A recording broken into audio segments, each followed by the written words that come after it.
So let's move on. So item, oh God, not item 9. Item 10. Recording in progress. Here we go. Page 67. The renewal for our water take consent. Do we have, we've got Jackie. Hi, Jackie. Jackie, you can probably take the report as read unless there was some, oh, actually, you could just give us a brief outline of what this is, because otherwise I think we'll wander into the weeds. And we can't hear you. Well, tēnā tātou. That's it. So the Puketi Wastewater Treatment Plant, we have our own water abstraction consent and an abstraction point opposite Puketi Road. So we've got a consent for 4,000 cube a day that expires in August 2023. The existing consent limit meets our current needs, but we will see an increase in processed water demand into the future due to a change in technologies used and increasing number of processes that will need to cope with increased flows from city growth. So the paper really just outlines our proposed approach to meet our future processed water needs at the plant, namely to seek to renew our existing consent for 4,000 cubic metres per day, and to use alternative water sources, including treated effluent, to supplement our processed water needs in the future. The funding to start implementing a new treated effluent system for the inlet works is already included in approved funding for the Puketi Wastewater Treatment Plant upgrade, and further investment will be needed to implement alternative water solutions for processed water across the remainder of the site in the future. As I've noted in the paper, a large portion of that will be managed through renewals and compliance programs. So we're not seeking any additional funding decisions today. Really just wanted to give the councillors visibility around this consent application and our proposed approach to it. Great, thanks, If you Jackie. take any questions. Very clear. Thank you. Councillor Pascoe? Yeah, thanks, Chair. The cost of 200,000, what is that for, and who do we pay? Oh, well, no, I know it's for the cost of the consent. Who do we pay $200,000 to? So to support our consent application, we've engaged Beckett Consultants to prepare the application.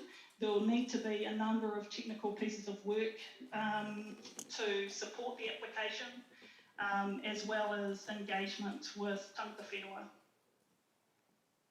And that's costing $200,000 to simply renew a consent. In the funded LTP project. It's captured as part of the overall Puketi Wastewater Consent Renewal Program, which includes the renewal of the discharge consent for the plant and includes for time costs for staff time. Okay, oh, includes staff costs, okay. Yeah. Do we pay anything to Waikato Regional Council?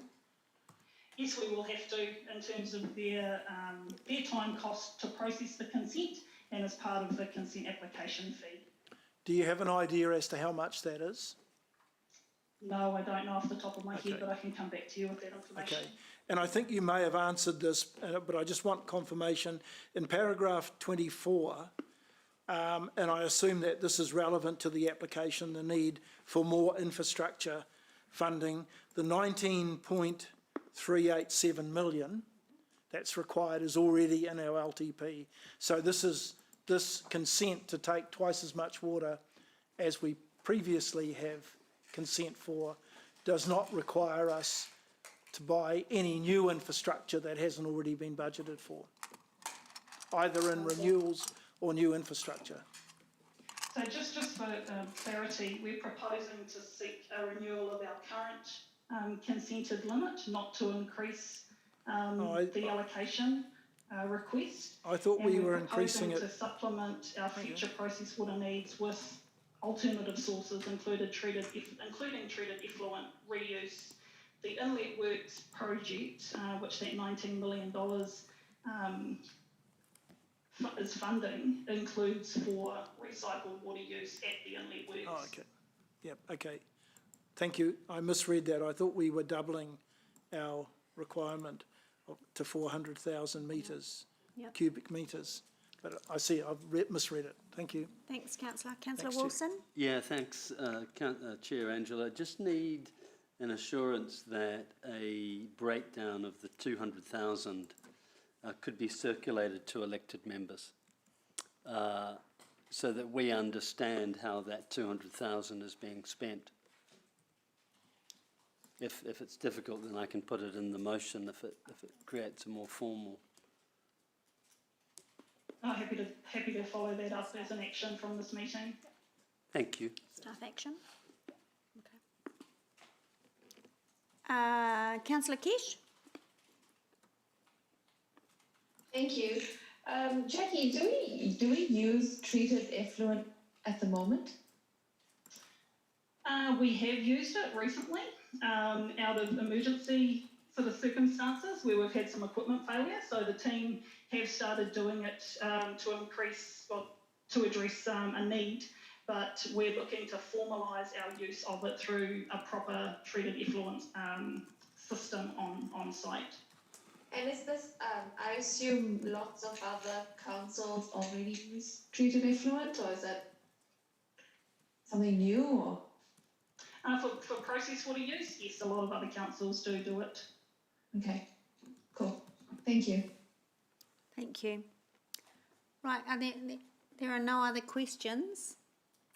That's on recommendation is on page 67. Councillor Thompson will move the recommendation, seconded by Councillor Pascoe.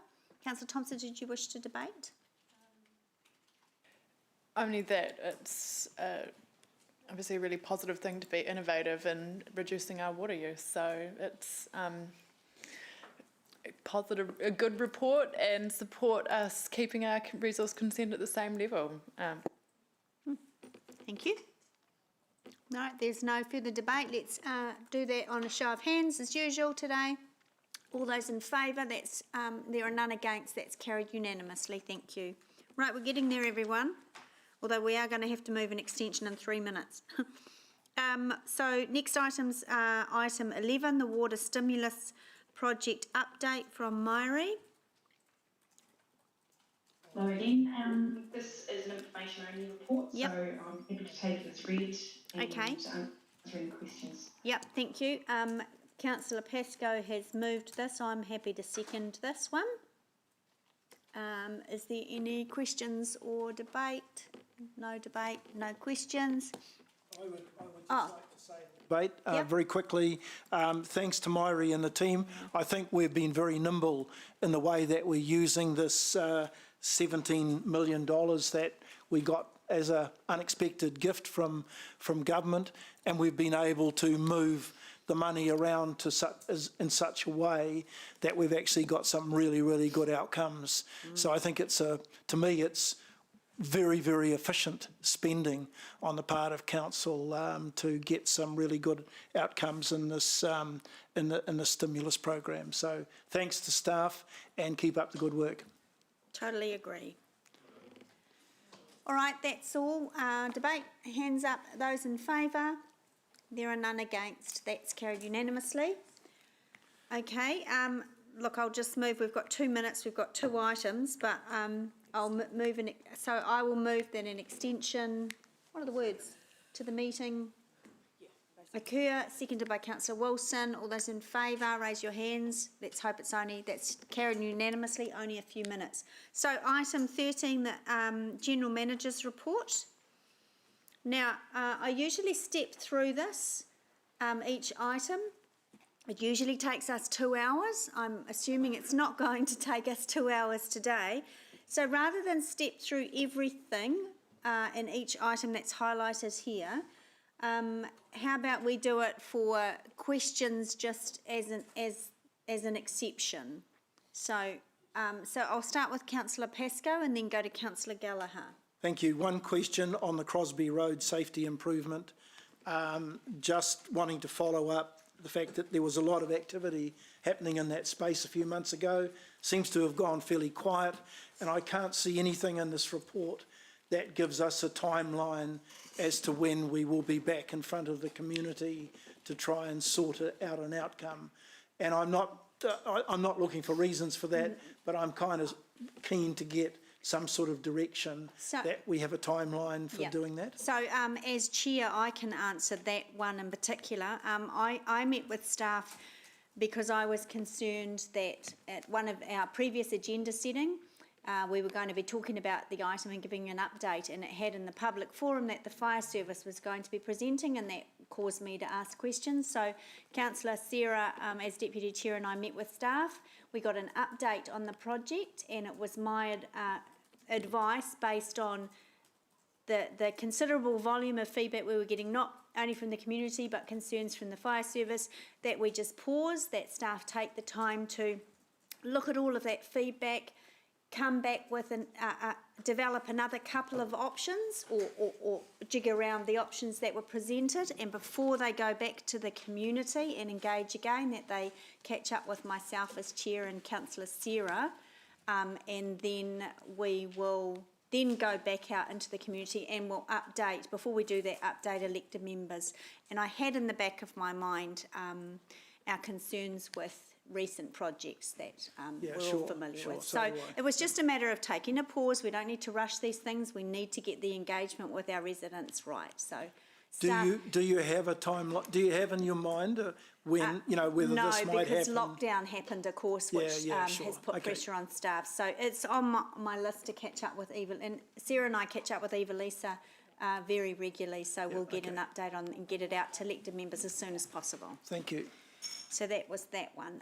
Was there anything else on Crosby? Hopefully that's covered everything, Councillor Bunting? Too far into the weeds. Yeah. But there was one little thing that I'm worried that might get swept up in the delay, and that was the simple moving of a bus stop sign. What do I do about that? So can we take that offline? Yeah, I'll talk to Robin about Okay. it down the track. Yeah. Yeah, okay. Cool. Councillor Maxine? The question I had was similar around the timing, but that one of the other really positive things was the inclusion of a pedestrian crossing. And Yes. is there any possibility of boxing on with that? So let rather me than pick up waiting any both longer? of those Yeah. concerns, and as Chair, let me find out, because I think what you're both asking for is, I mean, all of those issues I know are captured, staff have captured that, but we want a timeline. And we're really well Yeah. supported Yeah, by the very much public so, in general. as were Yeah. other ideas Yeah. around Thank Crosby. you, that's all. Councillor, thank you. Councillor Gallagher? Obviously, as you'd expect, the V8 Memorial Car Park Yes. site. And there should be some memoriam established when we sort it, but I totally get the Fraser Tech side, and I think that's, to me, obviously quite straightforward, and we'll, pick up the issue of charging and car parks. But in terms of the joined-up thinking, with the Area 4, which is the Hinima Park side, where obviously that's a broader, slower discussion with Maria Barry through our Community Services Committee. And I know it's late in the day, so I'm not expecting a comprehensive discussion now. I just want to tease out when we have that opportunity to further this discussion. Probably it's very late in the day. Yes, Maria Barry is online for this item, but that is definitely what our planned approach is, to work very closely with Maria Barry in terms of Hinamao Park. So basically, when we get to Hinimau Park, in the green belt, and I'm inspired by the Deputy Mayor's Central Park vision, and this is one aspect where we could apply it. Generally speaking, we're going to have an opportunity, we'll have another drop-in to actually pursue that issue. So I can see, what I'm trying to see, you split the two. Fraser High is one issue, as a car park revenue, Fraser Tech, sorry, Fraser Tech, car park, revenue, extra parks, provides also for Kote and the rugby and all that. And then we have a deep dive in terms of the Hinimoa Park side. Yes, I understand that it is ensuring that the two are kept separate. Is Maria? She Yeah. is. Sure. She's just waiting on. Maria, There here she she is. She's just been let in. Do you want? Yeah. Maria, did you hear Councillor Apologies. Gallagher's Appreciate that. questions? Yes, I did. Yeah, Thank great. you, Chair Angela. The answer is yes. Very good. Is that, The answer is yes, should this committee choose yes. I know Dave's want got us to some go in questions that on this. direction. So I'll just, following Dave's response. it's Yeah. councillor Day's responsibility. Okay, thank you. Councillor McPherson? Yeah, look, I also want to ask about the pit lane. I'm not keen, which is background to my question, in keeping them separate, and I'll tell you why.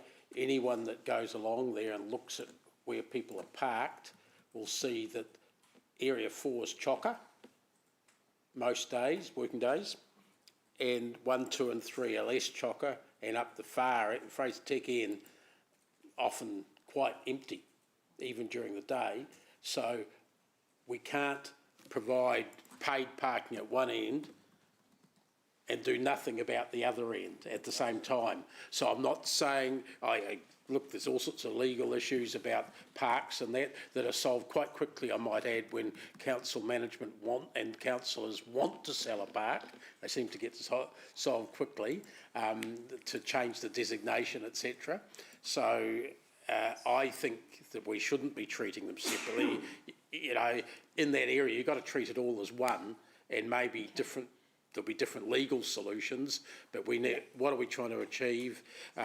Do we completely block off 4 if we're trying to charge people for the other 3 areas? Or do we charge for parking in 4 until we're ready to turn it into Councillor Martin's green space? I don't know. So some commentary on that aspect, please. So Councillor Dave, I can probably make some comments there if Evelise is comfortable with me doing so. In the West Town Belt Master Plan, they are treated slightly differently. The reason why I've suggested that it would be easier in the short term to do the western end as formalised car parking is because we get to see the Cote Pacifica development happen. We know that they have requested use of that space for their construction period. So, but I have said in the GM's report, it has recommended that staff could bring back options for council to consider. So essentially we could have a briefing or a drop-in sort of session where we can talk about the options in more detail if that's what councillors wish. Well, where does it come back for decision? Because I still repeat, unless you're closing it to everything but construction vehicles, Area 4, all you're going to do, you're not actually going to get anyone much parking on the other side. So as a way forward, I just had a quick chat to Evelisa about this. It is up to us when we do that.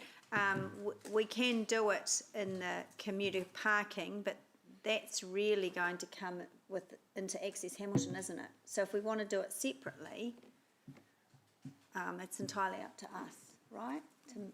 It's sort of as an overall thing, isn't it a no-brainer issue? No one's trying to preserve it as free parking.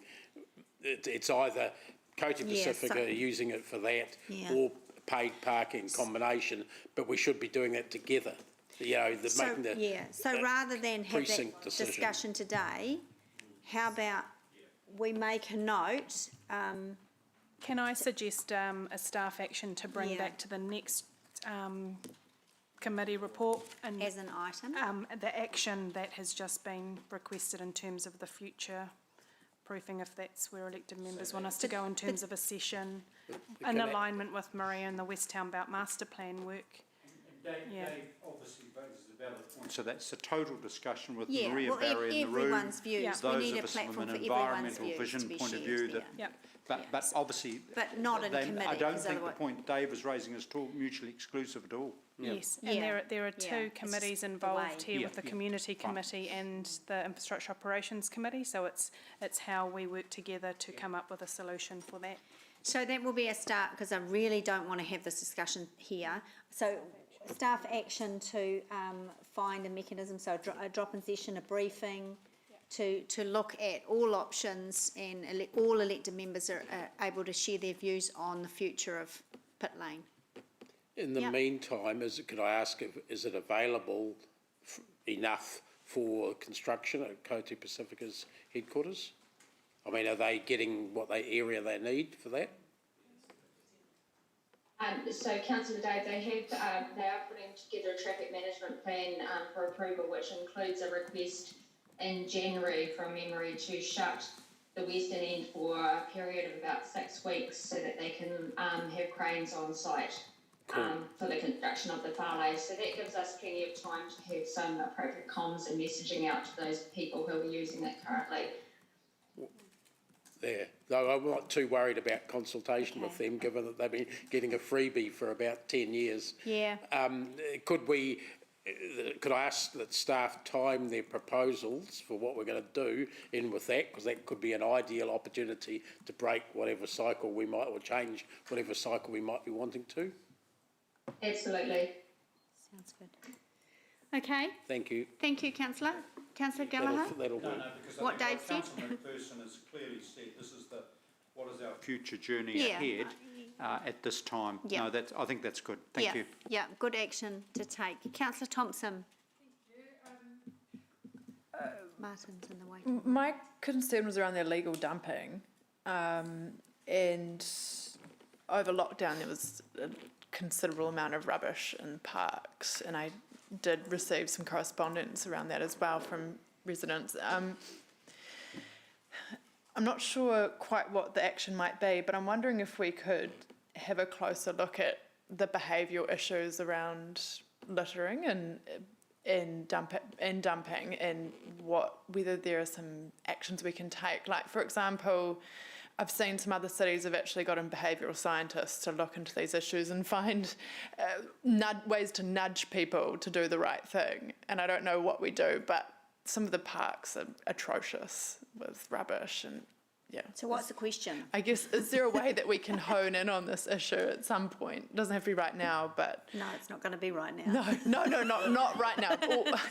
I mean, it's like staff workloads are big at the moment, but is there a way that we can have a discussion on this? Isn't this or through the waste something? minimisation plan monitoring and actions come out of that? Isn't that your committee?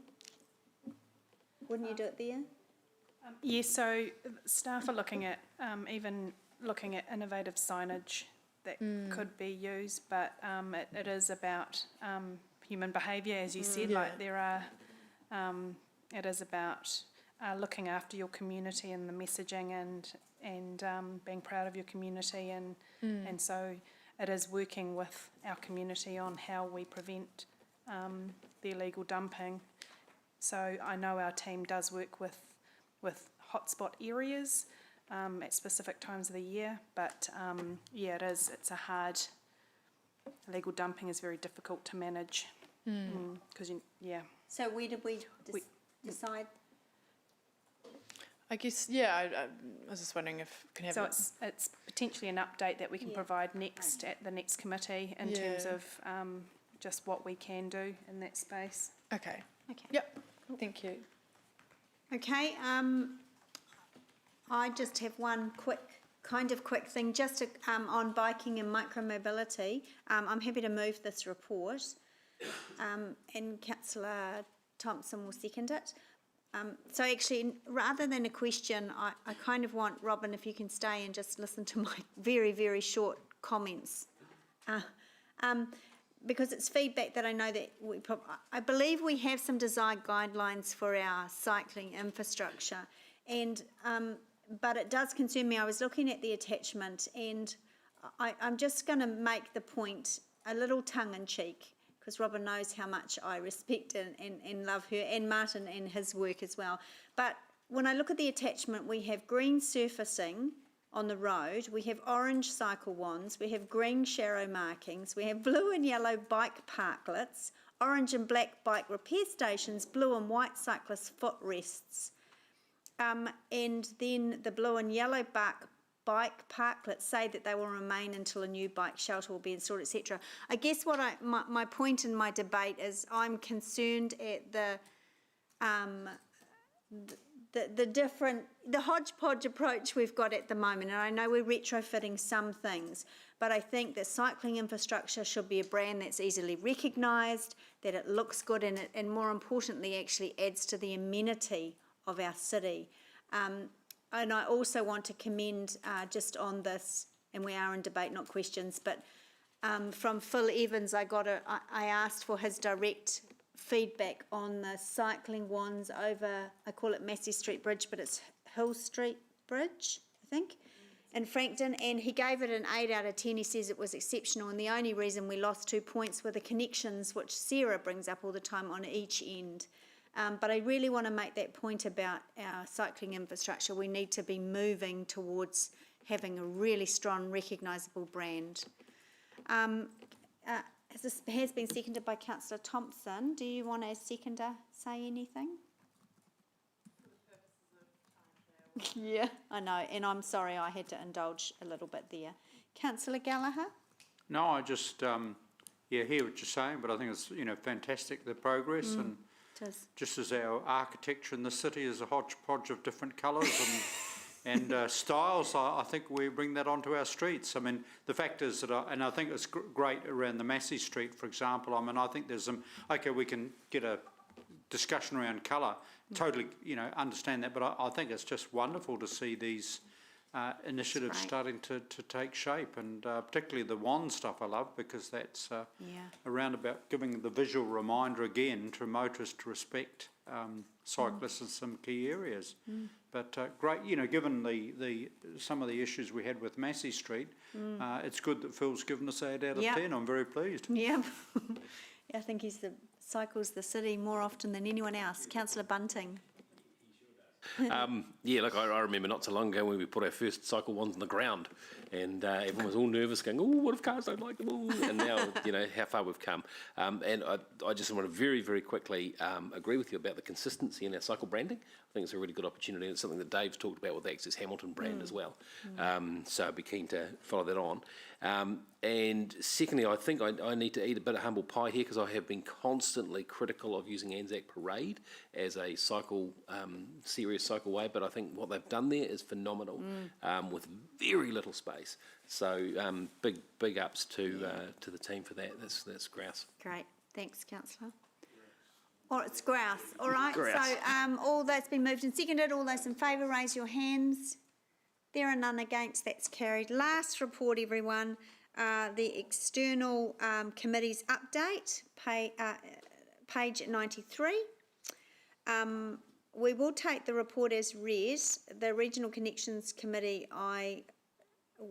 we haven't had a Hamilton-based one, so I have nothing to add in the report, but I'll go to the other members if they... Councillor Thompson, did you have anything you wanted to add? I think the only other notable thing in the Regional Connections Committee was when we talked about total mobility, which is where people with disabilities get subsidies to take kind of taxis and things. Currently, it's really random where you can access it in the Waikato, and they're having to go to each council individually to ask them to kind of fund their portion of it, and then Waikato funds the other. And so we've asked staff to go back at Regional Council and just look at how we can rate, consistently across the region, rather than having to ask each council to contribute, which would then mean people have, some consistency and reliability when using total mobility. So it was positive.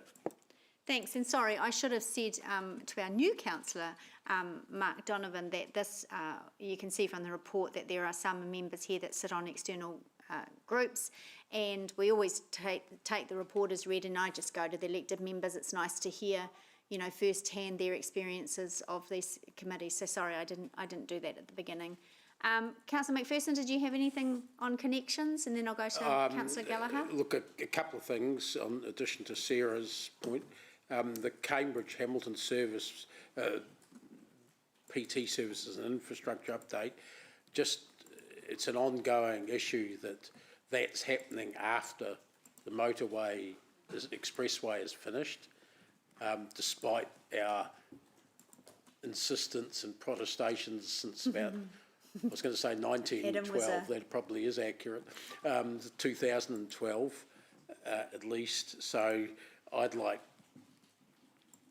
our staff to be sending the message in between meetings, what the heck's happening with this, and because we want to get the review they're doing of the service in and around Cambridge and between Cambridge and Hamilton was not due to come back for some months and things like that, and we're trying to make sure they get the infrastructure in place and start using it for PT services before people take the easy car option, because there's no easy PT option. And that's the conundrum with this sort of stuff. It's always left to the last minute. Cycling and walking's even further behind quite often, I might add. The other one, though, is Mark Tamura, the director. Has he been appointed as permanent director? I didn't catch that at the start of the meeting. That's good, because we know him. We've trained him a bit. Has started this review of the governance of PT in the region and how we might have a better role. And I don't know whether anyone else has been interviewed. I was interviewed by some consultants there. Yeah. And they spoke at the meeting. So looking for improved sort of accountability, and it might come into that area of joint LTP and financing discussions, that sort of thing. But so that it acts more like a seamless organisation rather than three separate organisations. Thanks, Dave. Councillor Gallagher? Yeah, look, sorry, I'll be trying to be concise. The whole meeting, that particular regional meeting you had, I found incredibly interesting. To echo Dave's points, it was a really interesting meeting. I felt, frankly, very positive. A couple of critical take-homes, in addition to what Dave has mentioned, was the total mobility with the community transport update. Dave and I have both been, in a previous life, members of the District Health Board. I was an MP years ago. Ironically, those issues, particularly around total mobility, were, I have to say, around if you lived in Te Kowha on the wrong side of the boundary at the time, no. If you live just 100 metres down the road at the time, yes. So obviously there's, critical human rights issue and all that. So it's really good that this Regional Connections Committee is coming into its own, and both of those, there was significant work done in both of those areas, and I certainly know around the community transport issue, the people, they were very delighted with the progress being made. So again, I think in this committee, and this was a regional perspective, again, I think it was an excellent meeting, Angela. Yeah, and thanks to those colleagues who went to that. I was otherwise disposed. Councillor Wilson, let's wrap up the day with your report on Te Huia and your attendance at the governance group. Yeah, thanks, Chair Angela. We're at a really exciting crossroad on Te Huia, and the critical meeting will happen 6th or the 7th of October in a room in Auckland, and we will wait with bated breath to see the result. It would be best described that there is hostage diplomacy at play. Te Huia is the hostage, and the negotiating party is AT and our friends at Kiwi Rail. AT's strategy is nothing to do with the presence. They are focused early 2025, late 2024, with the implementation of CRL. And what they want is Kiwi Rail to give approval to AT's schedule and their requirement to operate high-frequency metro services within the Auckland congested rail network. And what they know is, and what they feel is, Te Huia could be a disruption to that. So we know that to make Te Huia work, we need to get to Puanui and the Strand. And so we've played our best card, and that card is we want to recommence, post this current lockdown, a Te Huia service that goes to the Strand Monday through Saturday. And we want, for the first time, to offer a Auckland-Hamilton return service in the same day. And we want to offer a service that Gold Card users could use that would see a departure from Hamilton to Auckland in the early afternoon. This will pivot totally on the outcome of this slot committee where AT and Kiwi Rail, wearing multiple hats, fight out whether there's room for Tahuia, and we know that it's not about, in fact, is there room currently? There is. It's about whether or not Kiwi Rail gives AT what they want post-CRL.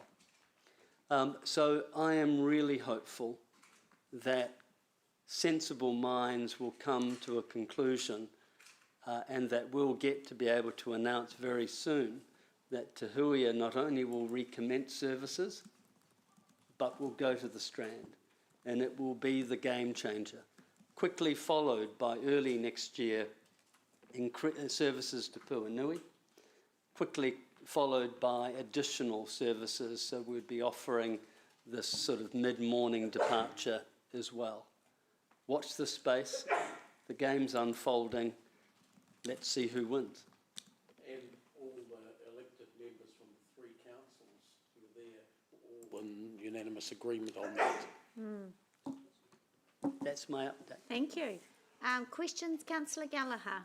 And that's where presumably the Perry Mason skills will be fully utilised, and totally respect that, and good luck with those incisive negotiations. I get that. Can I just, if you don't indulge me, I know it's late in the afternoon, I apologise. The medium to long-term improvements, and I notice the thought patterns around the, Papakura, Pukekohe. So obviously what I get is that going into the future, Puanui and the Strand are it until such time as, but does the sort of, is it intended still that it stops at Papakura or stops at Pukekohe, or do they disappear? So Puanui is it in terms of, or do you have a drop off in Pukekohe as well?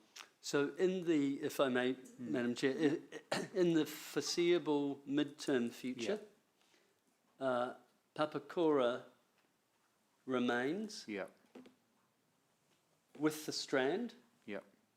Early next year, we slot in Puanui. So it'll be Papakura, Puanui, the Strand. Going further out, Papakura may drop off. Because ultimately we believe the strategic stations are Puanui and the Strand. You get to Puanui, you get to the airport. You get to the Strand, you get to central Auckland.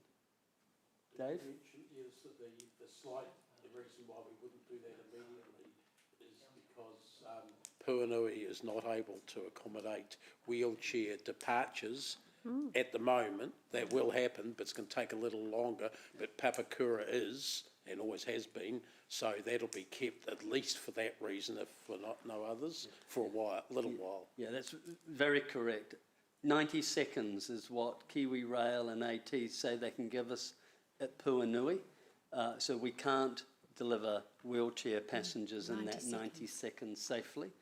So we retain Papakura and We could Strand. drop them off as they move, but I don't think they'd appreciate it. So that's the reasoning behind it. Sure, and the other issue is obviously Puanui gives you Britomart and CRL as moving forward, as I got critical. The regional stuff, obviously the medium-term plan, but, if we move to the one card, nationwide card, and I'm not sure how many years away that is, because that sort of, where you're interacting between a bus and an AT card. I don't want to get into detail today, but obviously that whole sort of issue of ease, where you just have the one card and it gets you everywhere. So there will still be some misalignment when the rest of the country lines up with the equivalent of the B card. Auckland's an outlier, or is it Wellington? Contract, I've just been told today, runs out in 2025. Right. Time, so that's sort of the time at which that may need to change by. Thank you. No, that's useful, and obviously the issue of disability access, that particular issue is ongoing pursuit, but I get the direction of travel. Remind yourself that Papakura and the Strand is currently available. Here's the challenge for us. We can't have, we want Puanui. We think it's vital.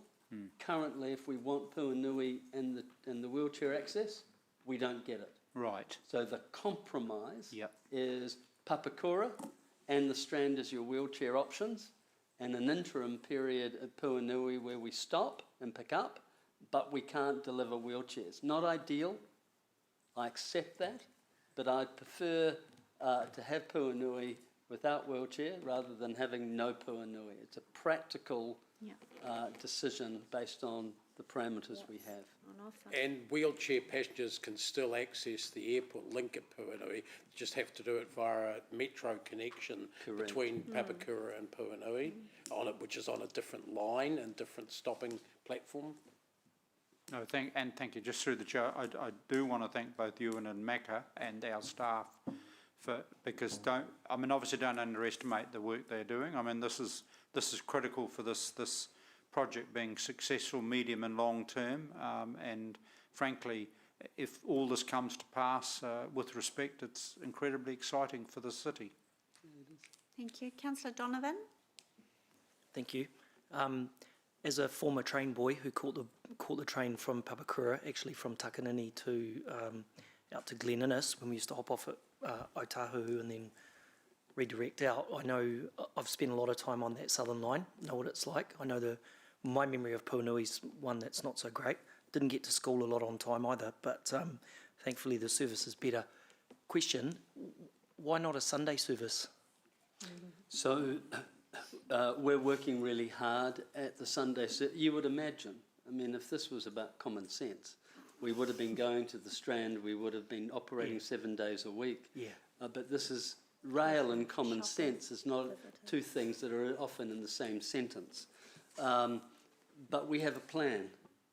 And the plan, the main problem is Sunday is the day when all the work goes on within the Auckland network.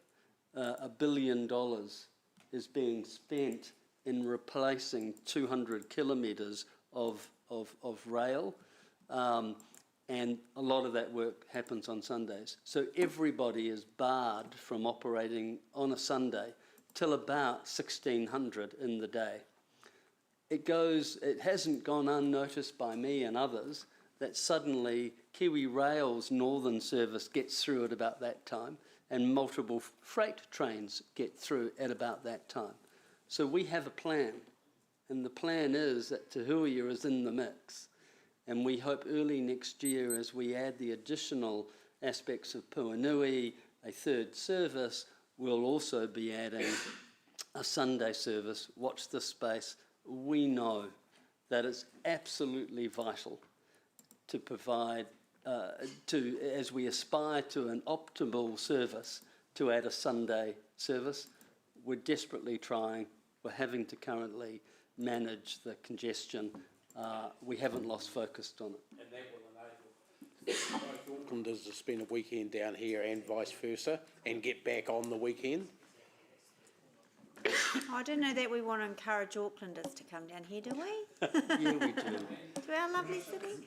We do. There's a minimum spending limit we're going to put on them. Okay, so thanks very much to those members. Those updates are extremely valuable. So the recommendation is on page 93. Moved by Councillor Bunting, seconded by any takers? Councillor Maxine. Thanks, Deputy Mayor. All those in favour, please raise your hands. There are none against. That's carried unanimously. Thank you, everyone. That was a marathon. I really appreciate it. Go and enjoy your dinner. Thanks, Andrew. Thank you. Well done.